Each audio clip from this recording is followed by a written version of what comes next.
Hi friends, welcome to my channel Shiva fish Galaxy. Friends, ఈరోజు మనం కొత్తగా ఎక్వేరియం తెచ్చుకోవాలనుకునే వాళ్ళ కోసం ఈ వీడియో ఫ్రెండ్స్. దీంట్లో నేను కొన్ని టిప్స్ ఇస్తాను ఫ్రెండ్స్. అవి నీట్గా పాటించినట్లయితే మీరు ఎక్కువ రోజులు చేపలు పెంచగలుగుతారు ఫ్రెండ్స్. కాబట్టి లేట్ చేయకుండా వీడియోలోకి వెళ్ళిపోదాం. మీరు చేసే కొన్ని మిస్టేక్స్ వల్ల చేపలు త్వరగా చనిపోతాయి ఫ్రెండ్స్. అందువల్ల మీరు కొన్ని జాగ్రత్తలు పాటించినట్లయితే ఎటువంటి ఇబ్బంది ఉండదు. ముందుగా మీరు చేసే తప్పుల్లో వచ్చేటప్పటికి ఎక్వేరియంలో అందరూ ట్యాప్ వాటర్ పోసేస్తారు ఫ్రెండ్స్, ఏమీ అవ్వదని. అది అలా ఎప్పుడు చేయకండి. ఆ ట్యాప్ వాటర్లో చేపలకి హానికరమైన కెమికల్స్ ఉంటాయి ఫ్రెండ్స్. వాటిలో వచ్చి ముఖ్యంగా క్లోరిన్ ఫ్రెండ్స్. ఈ క్లోరిన్ వల్ల చేపలకు చాలా ఇబ్బంది.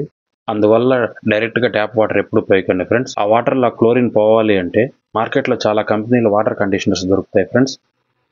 ఆ వాటర్ కండిషనర్స్ వాడి ఆ వాటర్లో ఉండేటటువంటి క్లోరిన్ని, మిగతా హెవీ మెటల్స్ అన్నిటిని తీసేయవచ్చు ఫ్రెండ్స్.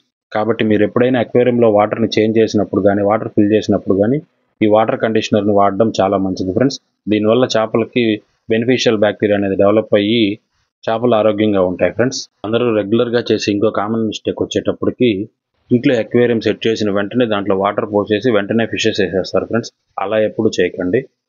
ఎందుకంటే ఆ ఫిషెస్ ఆ వాటర్లో బతకలేవు ఫ్రెండ్స్.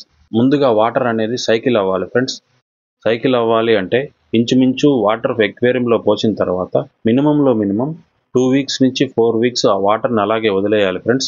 ఆ వాటర్లో స్పాంజ్ ఫిల్టర్ వేస్తాం కదా, ఆ స్పాంజ్ ఫిల్టర్తో పాటు కింద యాక్వా సాయిల్ కానీ, శాండ్ కానీ అట్లా వేస్తాం కదా, గ్రౌండ్ లేయర్. ఆ లేయర్లో కొన్ని ప్లాంట్స్ కూడా యాడ్ చేసుకుంటాం కదా ఫ్రెండ్స్. ఇవన్నీ కొద్దిగా సెట్ అవ్వాలి ఫ్రెండ్స్. ఎందుకంటే అలా సెట్ అవ్వనివ్వకపోతే ఆ వాటర్లో బెనిఫిషియల్ బ్యాక్టీరియా డెవలప్ అవ్వాలి ఫ్రెండ్స్. అలా డెవలప్ అయితేనే ఆ బెనిఫిషియల్ బ్యాక్టీరియా చేపలకి ఎంతో మంచిది ఫ్రెండ్స్. ఆ బెనిఫిషియల్ బ్యాక్టీరియా డెవలప్ అవ్వకపోతే చేపలు త్వరగా చనిపోతాయి. అందువల్ల మీరు ఎప్పుడూ కూడా అక్వేరియం సెట్ చేసిన రోజే చేపలను విడిచిపెట్టకూడదు ఫ్రెండ్స్. ఇలా చేయడం వల్ల చేపలు తొందరగా చనిపోతాయి. కాబట్టి ఎప్పుడు ఆ తప్పు చేయకండి. ఇంకో విషయం వచ్చేటప్పటికి ఈ బెనిఫిషియల్ బ్యాక్టీరియా అనేది చేపలు రిలీజ్ చేసే వేస్ట్ ఉంటుంది కదా, ఆ వేస్ట్ అనేది వాటర్లో అమ్మోనియా ప్రొడ్యూస్ చేస్తుంది ఫ్రెండ్స్. ఈ అమ్మోనియా చేపలకి చాలా ప్రమాదకరం. ఈ బెనిఫిషియల్ బ్యాక్టీరియా అనేది ఈ అమ్మోనియా లెవెల్స్ని చాలా తగ్గించేందుకు ప్రయత్నిస్తుంది ఫ్రెండ్స్.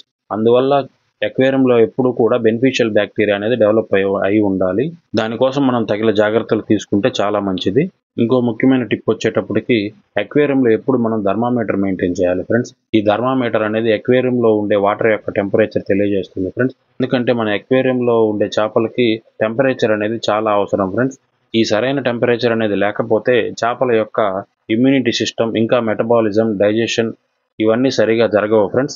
ఈ విధంగా జరగకపోతే చేపలు అనేది నిదానంగా చనిపోతాయి. అందువల్ల మనం ఎక్వేరియంలో హీటర్ మెయింటైన్ చేస్తూ ఉండాలి ఫ్రెండ్స్. థర్మామీటర్ని చెక్ చేసుకుంటూ మనం హీటర్ యొక్క టెంపరేచర్ని పెంచుకుంటూ, నెక్స్ట్ బయట టెంపరేచర్ అనేది పెరిగినప్పుడు ఈ హీటర్ యొక్క టెంపరేచర్ అనేది తగ్గించుకుంటూ ఉండాలి. ఈ విధంగా చేసినట్లయితే చేపలు ఎక్కువ రోజులు బతికేదానికి అవకాశం ఉంటుంది ఫ్రెండ్స్.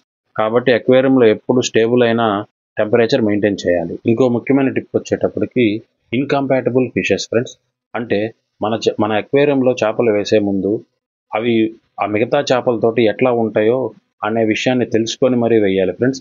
ఎందుకంటే కొన్ని ఫిషెస్ ఒంటరిగా ఉండేదానికి మాత్రమే ఇష్టపడతాయి ఫ్రెండ్స్. అవి మిగతా వాటితో కలవు. ఉదాహరణకి బెటా ఫిష్నే తీసుకోండి ఫ్రెండ్స్. ఇది తన సొంత జాతి అయిన మేల్ బెటా ఫిష్ని ఇంకో మేల్ బెటా ఫిష్ దగ్గరికి రానివ్వదు ఫ్రెండ్స్. అందుకని వాటిని రెండింటిని విడిగా పెట్టాలి. అట్లాగే కూడా కొన్ని రకాల గప్పీ ఫిష్ని కూడా ఇవి మేల్ బెటా ఫిష్ దగ్గరికి రానివ్వవు ఫ్రెండ్స్.